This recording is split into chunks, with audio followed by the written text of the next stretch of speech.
నమస్తే, తెలుగు రాజ్యంకి స్వాగతం. నేను మీ సంధ్య. చిరంజీవి గారికి సంబంధించి మనం ఇప్పటికే అనేక విషయాలు మాట్లాడుకున్నాం. దాంట్లో డైరెక్టర్స్లో అత్యధిక సినిమాలు తీసింది ఎవరితో, ఎన్ని హిట్స్ ఇచ్చారు అన్న అంశాన్ని కూడా మనం ప్రస్తావించిన నేపథ్యంలో కోదండరామిరెడ్డి గారితో 23 సినిమాలు తీస్తే 18 దాంట్లో హిట్స్ ఉన్నాయి ఆయనవి. దాంట్లో చిరంజీవి గారి కెరీర్లో ఖైదీ ముందు ఖైదీ తర్వాత అని చెప్పుకోవడంలో ఎలాంటి సందేహం లేదు. అది ఏ రేంజ్ హిట్ అనేది చిరంజీవి గారి కెరీర్ని ఏ రేంజ్ మలుపు తిప్పిందో మనందరికీ తెలిసింది. ఈ నేపథ్యంలో కోదండరామిరెడ్డి గారు చిరు కాంబినేషన్ కి సంబంధించి మనం మాట్లాడుతున్నప్పుడు ఖైదీ గురించి ఎందుకు సార్ మీరు ప్రత్యేకించి మాట్లాడలేదు అంటూ అభిమానులు కామెంట్స్ పెట్టారు.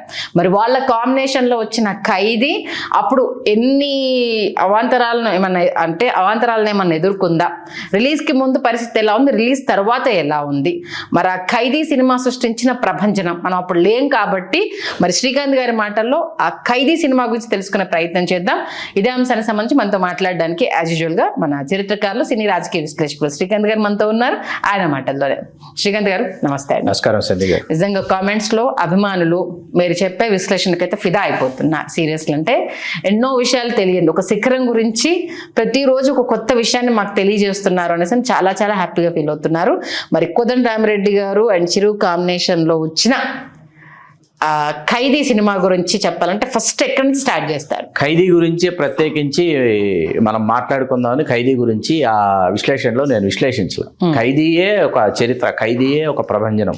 ఎందుకంటే వాస్తవానికి ఖైదీ సినిమా అంటే ఈ మధ్య ఆదిశేషగిరిరావు గారు ఆయన ఇంటర్వ్యూ ఇస్తూ సూపర్ స్టార్ కృష్ణ గారి సోదరులు ఆ కథ కృష్ణ గారు చేయాల్సింది చిరంజీవి గారికి వెళ్ళింది అనేటటువంటి చెప్పారు.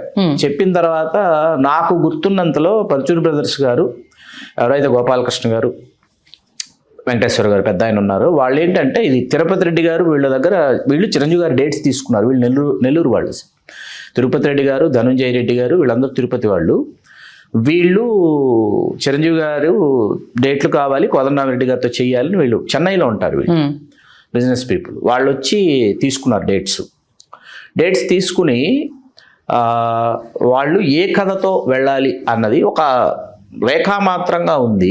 అది వెంకటేశ్వరరావు గారి దగ్గర కథ లేదు, రేఖామాత్రంగా ఉంది. ఇది ఎప్పుడో కృష్ణ గారితో ఇలా ఒక లైన్ ఉందండి, ఇట్లా అనుకుంటున్నాం అన్నప్పుడు అది కృష్ణ గారు అప్పుడున్న ఆయన హెక్టిక్లో ఆయన దీనిని సరిగ్గా వినిపించుకోకపోవడం ఏదో అయింది, అదంతే. అది అట్లాగే కృష్ణ గారితోనే నిజంగా చేయాల్సిన స్క్రిప్ట్ కలియుగ పాండవులు.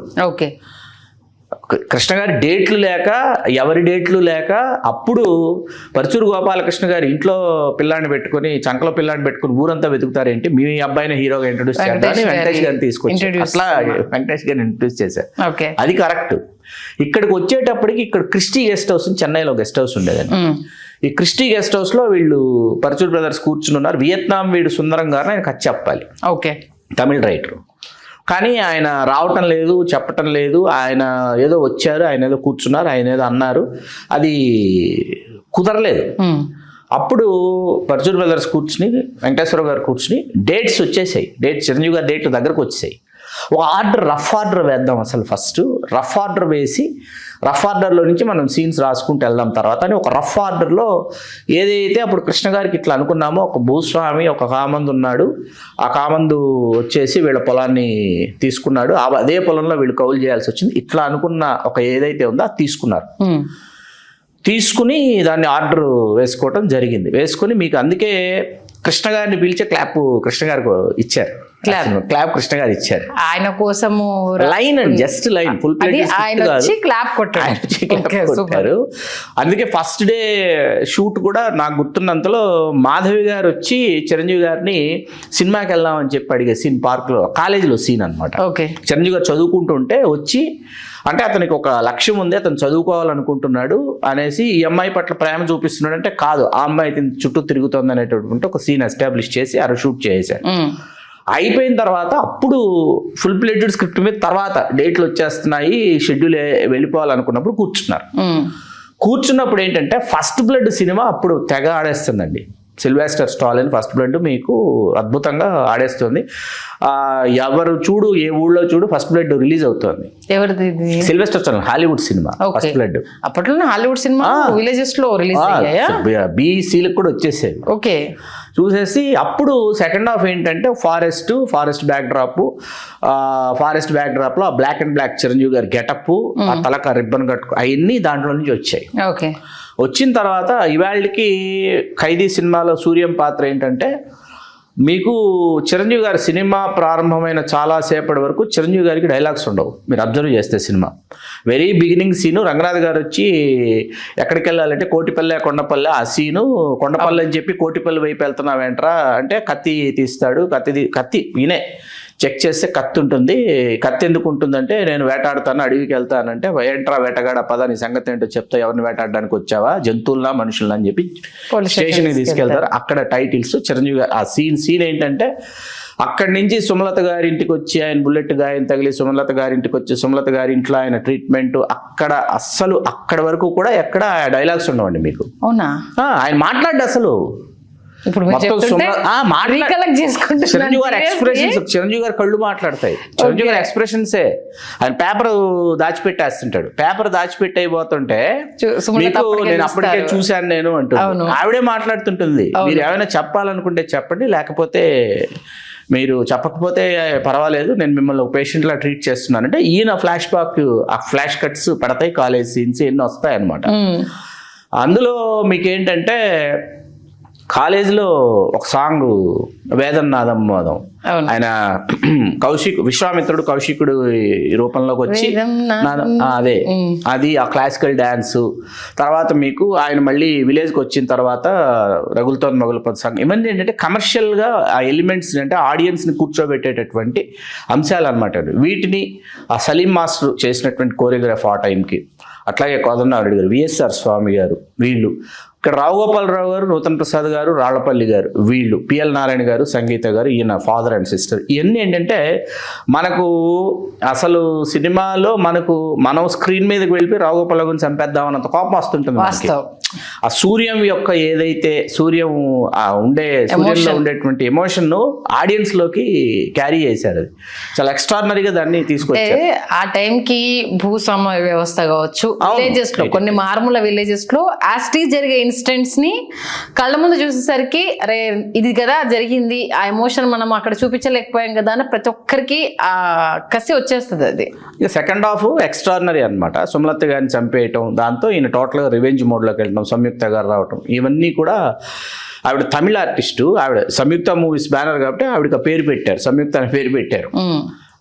ఎక్స్ట్రాడినరీ పెర్ఫార్మెన్స్ చిరంజీవి గారు. ఇవాళకి ఖైదీ ఏంటంటే అండి, ఖైదీని ఎందుకు ప్రత్యేకించి ప్రస్తావించాలని అనుకున్నామంటే ఖైదీ చేసే నాటికి ఆ సినిమా అంత సంచలనం సృష్టిస్తుందని చిరంజీవి గారు, కోదండరామిరెడ్డి గారు, పరచూరు బ్రదర్స్ ఎవరూ ఊహించలా. కాకపోతే ఖైదీ సినిమా ఇంత విజయం సాధించకపోతే చిరంజీవి గారు, కోదండరామిరెడ్డి గారు, పరచూరు బ్రదర్స్ గారు టోటల్గా నెక్స్ట్ లెవెల్కి అయితే వెళ్ళేటటువంటి వాళ్ళు కాదేమో అని అనిపిస్తుంది. ఈ సినిమా ఎందుకు అనంటే 1983 అక్టోబర్ 28 సినిమా విడుదల.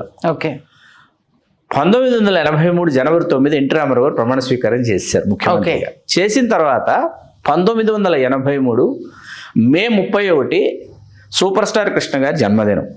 ఓకే, కృష్ణ గారు ఆ రోజు ఏం చేశారంటే అన్నగారు రాజకీయాల్లోకి వెళ్ళిపోయారు, నాగేశ్వరరావు గారు పోటీ కాదు కాబట్టి నేనే నంబర్ 1, నేనే పరిశ్రమకి పెద్ద దిక్కు అనేటటువంటి అర్థం వచ్చేలాగా ఆంధ్రజ్యోతి, నాకు బాగా గుర్తుంది, ఆంధ్రజ్యోతి దినపత్రిక 14 సినిమాలు కృష్ణ గారివి అండర్ ప్రొడక్షన్ నడుస్తున్నాయండి. 14 సినిమాలు కృష్ణ గారు ఆన్ సెట్స్, ఆయన 14 సినిమాలు 1 by 1 ఒప్పుకున్న 14 సినిమాలు ఉన్నాయి. ఓకే చేయాల్సినవి కథల దశల్లోనూ ఇంకో 14 సినిమాలు ఉంటాయి కృష్ణ గారివి ఆ టైంకి. ఈ మొత్తం అన్ని సినిమాలతో కలిపి ఒక స్పెషల్ ఇష్యూ వేశారు ఆంధ్రజ్యోతి వాళ్ళు. ఓకే, ఫుల్ పేజీలు అండి, 28 పేజీలో 32 పేజీలు కృష్ణ గారి బర్త్డే స్పెషల్. 32 పేజీలు. ఏ సైజు నేను చెప్తున్నది? Daily paper size, full page size. ఒకసారి మీరు ఊహించండి. ఇది రామారావు గారికి ఎలా కన్వే అయిందంటే ఇట్లా కృష్ణ గారు ఇట్లా తనే నంబర్, అప్పటికే కృష్ణ గారికి రామారావు గారికి అల్లూరు సీతారామరాజు కురుక్షేత్రం దగ్గర నుంచి ఉంది. దాంతో ఆలోచించి కృష్ణ గారి సినిమాలు బలంగా ఉన్నాయి, ఎక్కడ నైజాం కృష్ణ గారి సినిమాలు వీక్, ఆంధ్ర వెరీ పవర్ఫుల్, ఇవన్నీ చూసుకుని ఆ టైంలో ఏంటంటే రామారావు గారు స్లాబ్ అని ఒక సిస్టమ్ ప్రవేశపెట్టారు. ఇది ఇంతకుముందు కూడా మనం ఒకసారి విశ్లేషించాం. థియేటర్లో ఫుల్స్ అయ్యాయా అవ్వలేదా, టికెట్స్ ఎన్ని కట్ అయ్యాయి అన్న దాని మీద కాకుండా ఎన్ని సీట్స్ ఉంటే ఫుల్ అవన్నీ అవ్వకపోయి ట్యాక్స్ పే చేసేయాలి అనేటటువంటి ఒక సిస్టమ్ తీసుకొచ్చారు. అది కరెక్ట్గా ఖైదీ టైంకి ఇంప్లిమెంట్ అయిందండి. ఖైదీ టైంకి కరెక్ట్గా ఇంప్లిమెంట్ అయింది. అది ఆ జీవో పాస్ అయింది. అయిన తర్వాత ఖైదీ పరిస్థితి ఏంటంటే మీకు ఎక్కడో ఊళ్ళో 4 గంటలు ఒక థియేటర్లో ఆడుతోందండి, జనాలు కిక్కిరిసిపోయి వచ్చేస్తున్నారు. ఇంకో థియేటర్లో తీసుకొచ్చి మార్నింగ్ షో వేశారు, ఇంకో థియేటర్లో తీసుకొచ్చి ఒక నూన్ షో వేశారు, వేసినా కూడా సరిపోవట్లేదు. మళ్ళీ ఇంకో థియేటర్ 4 గంటలు, ఎక్కడ వేసినా మామూలు సి స్టేషన్లో వేసినా కూడా 50 రోజుల సినిమా, 4 ఆటలు 5 ఆటలు వాళ్ళ ఇష్టం అనమాట. ఇంక అసలు ఎలాగ అంటే ఖైదీ ఒక ప్రభంజనం. అది కరెక్ట్గా మా ఎగ్జామ్స్ టైం. అది నేను బాగా లేటు. మా నాయనమ్మ వాళ్ళు ఏంటంటే రామారావు గారు, నాగేశ్వరరావు గారు వీళ్ళతో ట్రావెల్ చేసినటువంటి జనరేషన్ కదా. వీళ్ళు సినిమాకి వెళ్ళి వచ్చి చిరంజీవి గారి పెర్ఫార్మెన్స్ గురించి మాట్లాడుతుంది మా నాయనమ్మ కూర్చుని. ఓకే, ఆ కథ చెప్తోంది, పెర్ఫార్మెన్స్ గురించి మాట్లాడుతోంది. అడవిలోకి వెళ్ళే సీన్స్ పదే నచ్చేసి ఆవిడకి విపరీతంగా అడవిలోకి వెళ్ళే సీన్ల గురించి చెప్తోంది ఆవిడ. ఇట్లా కాదని పరీక్షలు అయిపోయిన తర్వాత మళ్ళీ మేము వెళ్తుంటే మాతో పాటు వచ్చింది ఆవిడ సినిమాకి.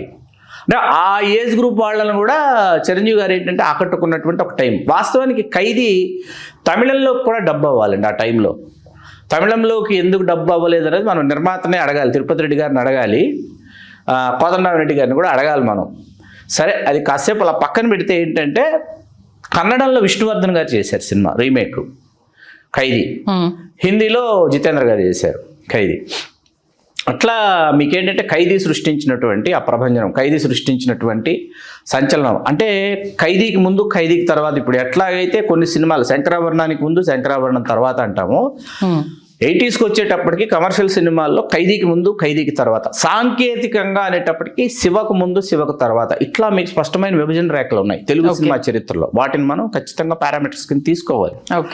ఖైదీ సృష్టించిన కలెక్షన్ల ప్రభంజనం ఏంటంటే స్లాబ్ అనేది ఒకటి విధించినా కూడా ఈ స్థాయిలో తెలుగు సినిమా కలెక్ట్ చేస్తుందా, ఇంత తక్కువ సమయంలో ఇంత ఎక్కువ గ్రాసు, ఇంత ఎక్కువ షేరు కలెక్ట్ చేస్తుందా అనేటటువంటిది ఒక్కసారిగా తెలుగు సినిమా పరిశ్రమకు అర్థమైంది. చిరంజీవి గారు 62వ సినిమా అర్థమైన తర్వాత అక్కడి నుంచి ఏంటంటే అక్కడి నుంచి చిరంజీవి గారి సినిమాల యొక్క సమీకరణాలు మారిపోయినాయి, లెక్కలు మారిపోయినాయి. ఆయన నాకు తెలిసి ఆయన ₹1 రెమ్యూనరేషన్ తీసుకోవడానికి ఆయనకు ఆపద్బాంధుడు దాకా సమయం పట్టింది. వాస్తవానికి ఆయన అప్పుడు తీసుకోవాలి ఖైదీ సమయానికి ₹1 అంటే ఆయన తీసేసుకోవచ్చు. దాన్ని బట్టి మీరు ఊహించుకోవచ్చు ఖైదీ ఎంత వసూళ్లు సాధించిందో. మీరు ఒక సినిమా టేబుల్ ప్రాఫిట్ ఎముడికి కూడా అనుకోండి, ఎముడికి 1988 ఎముడికి టేబుల్ ప్రాఫిట్ అండి, బయట కలెక్షన్ కాదు, టేబుల్ ప్రాఫిట్ 80 లక్షలు ₹1 ఉన్నటువంటి టైం అది టేబుల్ ప్రాఫిట్. మొత్తం రెమ్యూనరేషన్స్ వెళ్ళిపోయి sold out all areas. Sold out all areas అంటే మనకి 80 lakhs 1 crore. మీకు అప్పటికి VHSలు ఉన్నాయి, ఆడియో ఉంది, ఆడియో క్యాసెట్ల రెవెన్యూ ఉంది తక్కువ. ఆడియో క్యాసెట్ల రెవెన్యూ కూడా విపరీతంగా పెరిగింది. ఎవరు కని విని ఎరుగిన విధంగా ఆడియో క్యాసెట్లు ఎంతలా అమ్మొచ్చు అన్నది చిరంజీవి గారి స్టేట్ రౌడీ నుంచి మొదలైంది, బప్పిలహరి గారితో. ప్రీవియస్ ఫిల్మ్స్ కాదు, బప్పిలహరి గారి స్టేట్ రౌడీ నుంచి స్టార్ట్ అయింది. ప్రీవియస్ మనకు ఎముడికి మొగుడు తీసుకుంటే ₹1 ఆ రోజుల్లో టేబుల్ ప్రాఫిట్ ఉన్నటువంటి సినిమా. అంటే చిరంజీవి గారు ఖైదీ నాటి ₹1 అడగచ్చు రెమ్యూనరేషన్, కానీ 85 లక్షలు గరాన మౌడికి అఫిషియల్లీ. ఆ తర్వాత ఆపద్బాంధవుడికి 1.25 లక్షలు. అలా చిరంజీవి గారి రెమ్యూనరేషన్ 1.5 చాలా. మీకు ఇంద్ర వరకు కూడా ఇంతే ఉన్నాయి, 2, 3 అక్కడ దాకే వచ్చాయి చిరంజీవి గారి రెమ్యూనరేషన్. 70 సినిమాలు పూర్తయితే కానీ ₹1 70 కాదండి, మీకు 70 చాలా సినిమాలు. ఇది ఆపద్బాంధవుడికి అప్పటికేంటి 125 వేసుకోవచ్చు, 125 సినిమాలు వేసుకోవచ్చు. అప్పటికని ₹1 హీరో అవ్వలేదు ఆయన. అంటే చాలా మంది ఏం మాట్లాడతారంటే నాకు చాలా హాస్యాస్పదంగా ఉంటుంది. ఎన్టీ రామారావు గారు, నాగేశ్వరరావు గారు. ఎన్టీ రామారావు గారు హైయెస్ట్ రెమ్యూనరేషన్ నాకు తెలుసు 15 లక్షలు అండి. ఆయన నంబర్ 1గా ఆయన నా దేశం లాస్ట్ ఫిల్మ్ పాలిటిక్స్లోకి వెళ్తే చేసిన సినిమా నాటికి 15 lakhs ఆయన రెమ్యూనరేషన్, హైయెస్ట్ రెమ్యూనరేషన్. వాళ్ళు ₹1,00,000 నుంచి మొదలు పెట్టుకుని 5 లక్షలు 10 లక్షలు 15 లక్షలకి రావడానికి రామారావు గారికి నాగేశ్వరరావు గారు ఏంటంటే రెమ్యూనరేషన్ పెంచాలంటే రామారావు గారు నాగేశ్వరరావు గారు ఎంత వాళ్ళ మధ్య అగాధాలు ఏర్పడినా కూడా వీళ్ళ డిస్ట్రిబ్యూటర్స్ వాళ్ళ డిస్ట్రిబ్యూటర్స్ లేకపోతే వీళ్ళ ప్రొడ్యూసర్స్ వాళ్ళ ప్రొడ్యూసర్స్తో ఇద్దరం కబురంపించుకుని మాట్లాడుకుని పెంచొచ్చా పెంచలేదా అనేసి ఒక దీనికి వచ్చిన తర్వాత పెంచారు వాళ్ళు కూడా.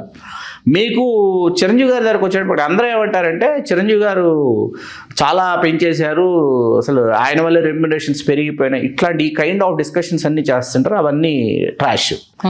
చిరంజీవి గారు ఏంటంటే తన రెమ్యూనరేషన్ అంటే జగదేకుడు ఆ టైంకి కూడా 35 lakhs ఈ మధ్య అక్కడే ఉంది చిరంజీవి 22 నా బాగా గుర్తు 22 లక్షలు బాలకృష్ణ గారు 35 లక్షలు చిరంజీవి గారు అన్నది పరిశ్రమలో పెద్దలు చెప్పిన మాట నేను చెప్తున్నా. ఆ సమయానికి ఎర్లీ 90s లో 22 lakhs బాలకృష్ణ గారు, చిరంజీవి గారు 35 lakhs అన్నది అప్పుడు ఉన్నటువంటి వాస్తవం అన్నమాట. ఇది ఈయన 1 CR దాటి రావడానికి ఇన్ని సినిమాలు చేసి పెంచొచ్చా పెంచకూడదా అంటే దాంట్లో చాలామంది పాత్ర ఉంటుంది, చుట్టూ ఉన్నటువంటి వాళ్ళ పాత్ర చాలా ఉంటుంది. వాళ్ళు ఏమని చేసేవాళ్ళు నైజాం తీసుకునేవాళ్ళు, నైజాం తీసుకుని చిరంజీవి గారికి రెమ్యూనరేషన్ ఫిక్స్ చేసేసి చిరంజీవి గారికి రెమ్యూనరేషన్ ఇచ్చేసేవాళ్ళు.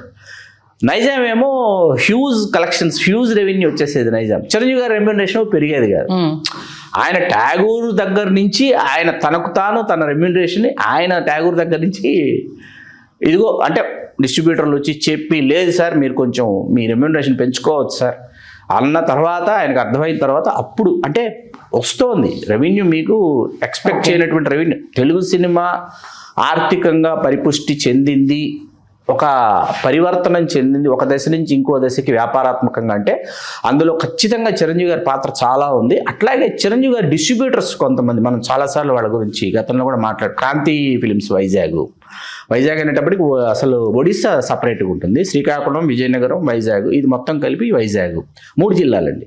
క్రాంతి ఫిలిమ్స్ రెడ్డి గారు శ్రీనివాస్ రెడ్డి గారు వాళ్ళు ఇప్పటికీ వాళ్ళు ఆ వ్యాపారంలో, ఉషా ఫిలిమ్స్ అంటే బాలకృష్ణ గారు, లక్ష్మీ ఫిలిమ్స్ అంటే విజయవాడ వెంకట్రావు గారు, ఇట్లా సీడెడ్ అంటే మాకు దొరస్వామరాజు గారు, నవయు రామప్రసాద్ గారు వాళ్ళు, ఇట్లా సీడెడ్. మళ్ళీ నైజాంకి వచ్చేటప్పటికి మీకు రౌడీ అల్లు నుంచి గీతా ఆర్ట్స్ వచ్చింది, ఈస్ట్ మళ్ళీ గీతా ఫిలిం డిస్ట్రిబ్యూటర్స్ అరవింద్ గారే చేసేవాడు. ఆయన పసివాడి ప్రాణం నుంచి ఆయన ప్రారంభించుకుని నైజాంకి వచ్చి నైజాంకి చిరంజీవి గారి పాత సినిమాలు అంత క్రితం వెంకటకృష్ణ ఫిలిమ్స్ అని ఉండేది, ఇంకా మిగతా ఎవరెవరి దగ్గర చిరంజీవి గారి సినిమాలు అవన్నీ కూడా నైజాంలో గీతా ఫిలిం డిస్ట్రిబ్యూషన్స్కే కొనుక్కున్నారు. అదొక దశ అనమాట. అలా నార్మల్ ఖైదీ అప్పుడు ఎన్ని సెంటర్స్లో రిలీజ్ అయింది, అసలు దాని అంటే ఏ బడ్జెట్తో స్టార్ట్ చేశారు, వచ్చిన కలెక్షన్స్ ఎంత అసలు? అది బ్రహ్మ పదార్థం. అది ఏ బడ్జెట్లో చేసంటే వెరీ లిమిటెడ్ బడ్జెట్. ఖైదీ సినిమాకు సంబంధించి మనకు అంత క్రితం కిరాయి రౌడీల కోసం వెళ్ళారు. ఫస్ట్ టైము తలకోన అనే లొకేషన్ని ట్రేస్ చేసింది కిరాయి రౌడీల కోసం వెళ్ళి ఫారెస్ట్ తీల గుండు ఉంటుంది, ఆ గుండు మీద చేసి వచ్చారు. ఓకే, ఆ వెళ్ళి వస్తున్నప్పుడు వీళ్ళకి అర్థమైంది థిక్ ఫారెస్ట్ ఇది, దీంట్లో మనం నెంబర్ ఆఫ్ సీన్స్ ప్లాన్ చేసుకోవచ్చు. ఖైదీ మొత్తం సెకండ్ హాఫ్ తలకోనలో ప్లాన్ చేసి అక్కడి నుంచి ఫారెస్ట్ అంటే తెలుగు సినిమా వాళ్ళు తమిళ సినిమా వాళ్ళు అందరూ కూడా తలకోనకు వెళ్ళిపోయేటటువంటి పరిస్థితి. చెన్నైలో సత్యదినోత్సవ వేడుక చాలా ఘనంగా చేశారు, అద్భుతంగా చేశారు. ఆ సినిమా లేకపోతే చిరంజీవి గారు కోదండరామిరెడ్డి గారు అట్లాగే పరుచూరు బ్రదర్స్ ఏంటంటే ఆ తర్వాత చిరంజీవి గారితో ట్రావెల్ చేసినటువంటి ఒక టైం అంటే రామారావు గారు నాగేశ్వరరావు గారు కృష్ణ గారు శోభన్ బాబు గారు అయిపోయి చిరంజీవి గారితో ట్రావెల్ చేస్తున్నటువంటి టైంలో వాళ్ళ కథలకి వాళ్ళకి చిరంజీవి గారు అనేటటువంటి కథానాయకుడు వాళ్ళకి అవసరం ఆ సమయానికి. అట్లా ఖైదీ అనేది ఒక ప్రభంజనం సృష్టించింది, చరిత్రలో చిరస్థాయిగా నిలిచిపోయింది, ఇవాళకి అభిమానుల హృదయాల్ని చొరగొంటూనే ఉంది ఖైదీ. ఇంకా తెలియని విషయము తెలుసుకోవాల్సిన విషయం ఖైదీలో ఏదన్నా ఉందా? మీకేమనిపించింది? ఇంకా ఏదో ఉంది అనేసి అనిపించింది. అదే చెప్పండి, ఇంకా ఏదో ఉంది అంటే ఏంటి మీకు అనిపించింది ఏంటో చెప్పండి. తెలీదు బట్ ఏదో అయితే ఉంది తెలుసుకోవాల్సింది అనేది. ఏమీ లేవు, అన్నీ చెప్పేశారు.